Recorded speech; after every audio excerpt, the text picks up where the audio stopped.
मित्रों नमस्कार, मैं अर्जुन कुमार शर्मा आप लोगों के बीच आज उपस्थित हुआ हूं और मैं आज आप लोगों के बीच जो चर्चा रखने जा रहा हूं वह बहुत ही महत्वपूर्ण और हम कह सकते हैं हम लोगों के लिए लाभप्रद है।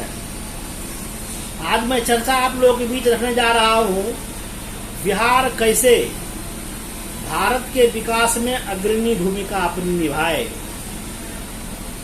मित्रों, जब बिहार की हम चर्चा करते हैं तो बिहार का जो इतिहास है वह बहुत ही वैभवशाली है। बिहार एक ऐसी धरती हुआ करती थी जहां से पूरे भारत, अखंड भारत का सत्ता और साम्राज्य चलता था और वह साम्राज्य अपने आप में पूरे विश्व के मानस पटल पर एक चमकता हुआ सूर्य के तरह उदयमान था। लेकिन पिछले कालखंड में कई आक्रांताओं के कारण इस देश में कई गुलामी हमने झेली है।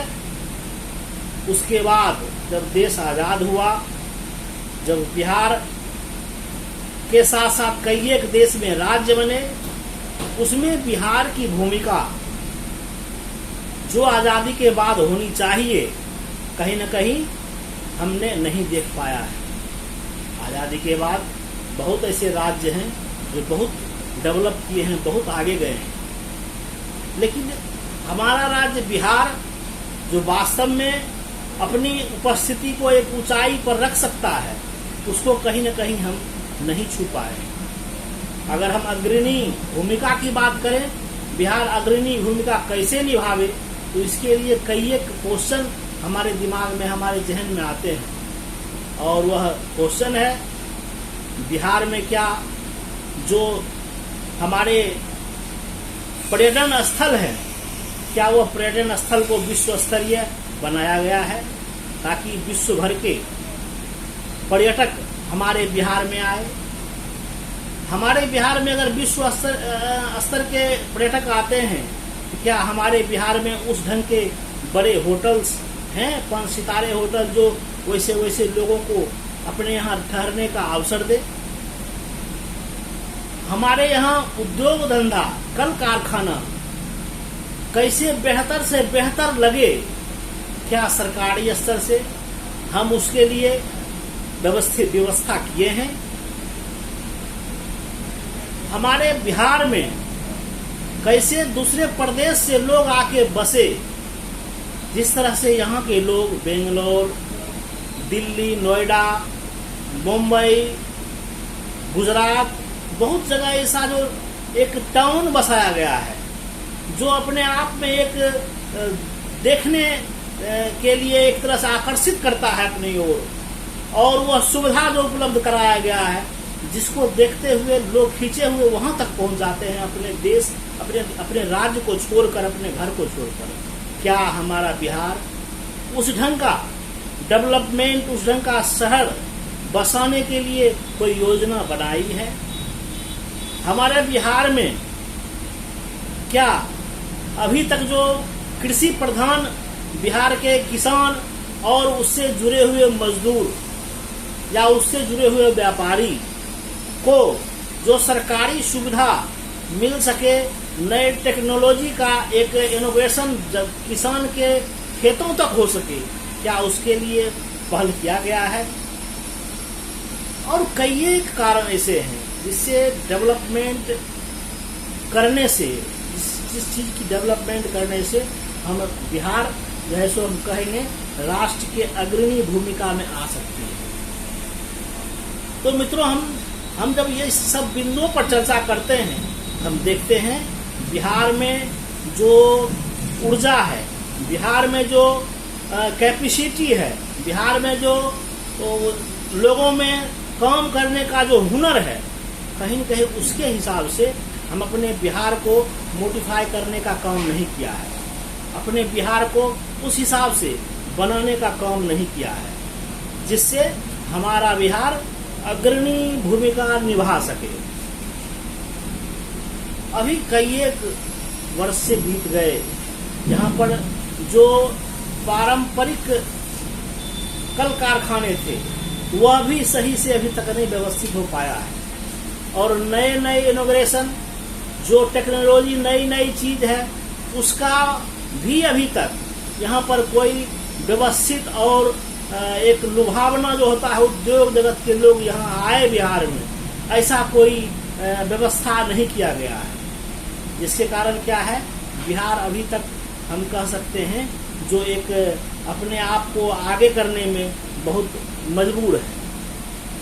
बिहार में जितनी एग्रीकल्चर का जितना सुविधा है, एग्रीकल्चर, पशुपालन, मत्स्य पालन और जो जितने भी इस ढंग की जो उद्योग हैं, जो आम जनता से जुड़ा हुआ चीज है, उसमें कहीं न कहीं सरकार की जो नीति है, जिसके तहत सरकार आम किसान को उद्यमी बना सके, उसमें कहीं न कहीं हम पीछे रहे हैं। जिससे क्या हुआ, हमारे किसान तो खेती तो करते हैं, बेचते भी हैं अनाज को, लेकिन जो उनको उस ढंग का मुनाफा मिलना चाहिए जिससे उनको खेती में एक आकर्षण पैदा हो, खेती करने में उनके द्वारा जो लगन है वह लगे, वह नहीं लग पाता है। बिहार जो इसका भूभाग है और जिस हिसाब से हम एक कह सकते हैं, जो ऐसे जगह पर अभी झारखंड अलग होने के बाद हम स्थित हैं जहां पर हमको नई नई चीज नए ढंग से प्रस्तुत करनी पड़ेगी। हमारा विश्व स्तरीय बोध गया है, जहां पर भगवान बुद्ध की जन्मभूमि, ये ज्ञान की भूमि है, वहां उसको हम कैसे व्यवस्थित करें, कैसे बहुत विश्व स्तरीय बनावें, टूरिज्म पैलेस कैसे हम वहां पर ऐसा विकसित करें क्योंकि दुनिया भर के लोग वहां आके यहाँ पर बिहार को देखने और यहाँ के कल्चर को समझने का काम करें। दूसरी बात, हमारी शिक्षा की जब बात हम करते हैं तो ग्रामीण स्तर से शिक्षा की जो स्थिति, सरकारी स्थिति जो है वो तो है ही। उच्च शिक्षा के नाम, उच्च शिक्षा में भी बिहार कहीं न कहीं बहुत पीछे है। जिसका कारण क्या है, यहाँ से अब कई एक लोग मैट्रिक इंटर करने के बाद बाहर जाके पढ़ते हैं, चाहे वह कोटा हो, चाहे वह बेंगलोर हो या कहीं और जाके पढ़ाई करते हैं। जिससे क्या होता है, हमारा जो बिहार का जो ऊर्जा है, जो बिहार में रहने की जो युवाओं में जो एक तरह से जज्बा होनी चाहिए, वह खत्म हो जाती है और वह वहीं से वहीं रह जाते हैं और वहीं रहना शुरू कर देते हैं। इतना कहीं न कहीं हम ये सोचना पड़ेगा हमें कि बिहार को हमें एक डेवलपमेंट राज्य की ओर ले जाना पड़ेगा। यहाँ पर हर एक चीज की अवसर बनाना पड़ेगा ताकि लोग जो चाहे यहाँ पर कर सके। खास करके यहाँ पर जो बैंकिंग सिस्टम है और सरकार की जो घोषणाएं होती है, उस बैंकिंग सिस्टम और सरकार की घोषणाएं में कहीं न कहीं समन्वय नहीं हो पाता है। जिसका कारण क्या है, सरकार के द्वारा दिया गया अनुदान, सरकार के द्वारा दिया गया सुविधा बैंक फॉलो नहीं करती है और जिसका कारण क्या होता है, जो लाभुक हैं, जो कुछ करना चाहते हैं, वह नहीं कर पाते और इसका खामियाजा पूरे बिहार को भुगतना पड़ता है। और बिहार जो हम एक आगे बढ़कर भारत की तरक्की में अपनी भूमिका निभा सकते हैं, वह नहीं कर पाते हैं। यहाँ डेवलपमेंट के लिए अवसर जो है उसको हम सही रूप से तलाश नहीं रहे हैं। इसीलिए हम ये कह सकते हैं, हमारी बिजली की व्यवस्था हर एक गांव में हो गई, हमारे घर हर एक जगह रोड की व्यवस्था हो गई, हमारे हर एक गांव में नल जल योजनाएं की व्यवस्था हो रही है। हमारे यहाँ जो एक शिक्षा की जो कमी है उसको दूर करना है और स्वास्थ्य, क्योंकि कोई भी जो विकसित शहर है, जो एक अच्छा शहर है, वहाँ पर चाहती है वहाँ की जनता यहाँ पर शिक्षा का, यहाँ पर स्वास्थ्य का व्यवस्था उत्तम हो। तो स्वास्थ्य के मामले में प्राइवेट सेक्टर भी उतना मजबूत, उतना व्यवस्थित ढंग से यहाँ पर नहीं है और सरकारी जो व्यवस्था है उससे जनता कहीं न कहीं उतना संतुष्ट नहीं है जितना संतुष्ट होना चाहिए। जिससे क्या होता है, यहाँ से इलाज के लिए भी बॉम्बे, दिल्ली, चेन्नई, मद्रास, मतलब जहाँ उसको लगता है यहाँ से वहाँ बेहतर सुविधा है, तो बिहार को कहीं न कहीं इस हिसाब से निगेटिव के तौर से देखता है। यहाँ जो सुविधा है वह सुविधा से यहाँ के लोग संतुष्ट नहीं है, और यहाँ के लोग कुछ भी होता है तो बाहर पर दूसरे राज्य पर डिपेंड होते हैं। हमें इस पर भी ध्यान देना होगा मित्रों। और दूसरा, प्रशासन, पुलिस प्रशासन एक चुस्त और व्यवस्थित ढंग से चलाने की व्यवस्था की जाए। लॉ एंड ऑर्डर किसी भी राज्य के लिए बहुत ही मायने रखता है, और लॉ एंड ऑर्डर में प्रशासन अपनी ईमानदारी पूर्वक भूमिका निभाएगी, तब जाके बिहार हमारा आगे जा पाएगा। और बिहार वास्तव में आगे जाने के लिए तत्पर है, बिहार आगे जाने के लिए उत्सुक है। बिहार में वह एनर्जी और ऊर्जा है कि इसको अवसर अगर मिले तो आगे जा सकता है। हमें उम्मीद है, हम सब जितने भी बिहार वासी हैं वह कहीं न कहीं अपने मगर उद्योग लगाने की क्षमता है, हमें एक अच्छे कॉलेज खोलने की क्षमता है, हमें एक अच्छे हॉस्पिटल खोलने की क्षमता है। आप बिहार में लगाइए, बिहार को विकसित कीजिए। और जो भी एक हम कह सकते हैं, जो एक टाउन को जो डेवलपमेंट की बात होती है, सरकार ऐसा ध्यान दे यहाँ पर भी एक सिटी डेवलप करे जिसमें एक अलग ढंग के सुविधा उपलब्ध हो, और जो लोग बाहर जाते हैं अच्छी सुविधा के लिए, रहने के लिए, वह हमारे बिहार में ही रहे और यहाँ का डेवलपमेंट में अपनी भूमिका निभाए। मित्रों, हम जैसा कि जानते हैं यहाँ पर जितने भी कल कारखाने हैं वह पुराने पद्धति से चल रहे हैं। नए इनोवेशन की कोई ऐसी तकनीक यहाँ पर नहीं अभी तक विकसित हो पाई है।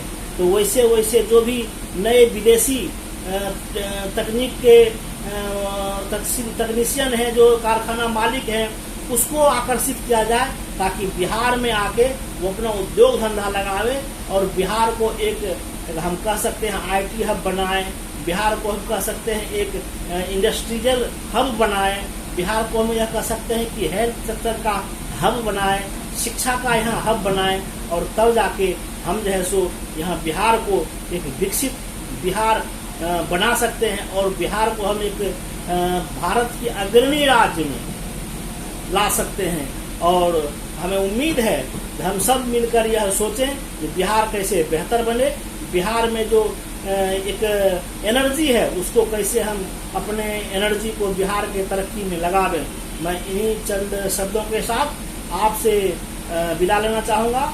मैं अगला चैनल अगला जो मैं अपनी बात रखूँगा उसमें भी कुछ नए मुद्दे के साथ आऊँगा। इसी के साथ नमस्कार।